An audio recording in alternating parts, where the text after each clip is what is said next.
বাজারে বাইরে কালোবাজারিরা যেভাবে তেল দিচ্ছে 100 টাকার তেল আমরা 200 টাকা দিয়ে নিতে হচ্ছে। 200 টাকা দিয়ে তেল নিয়ে তো আমাদের গাড়ি চালানো সম্ভব না।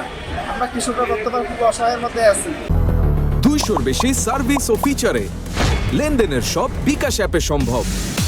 50 লিটার তেল লাগে প্রতি লিটারে পার লিটারে 50 টাকা করে বেশি দেওয়া লাগতেছে আমাকে দিয়ে বেকআপ দিচ্ছি, তাও 2টা গাড়ি দিয়ে আমি বেকআপ দিতে পারতেছি না। এখন পাম্পে আসছি, পাম্পের অবস্থা খুব করুণ অবস্থা। 1 কিলোমিটারও আপনার ওখানে আপনার সারিবদ্ধ ছিলাম, তারপরে দেখা গেছে যে কাছাকাছি যাওয়ার পরে বললো যে তেল নাই, তেল শেষ।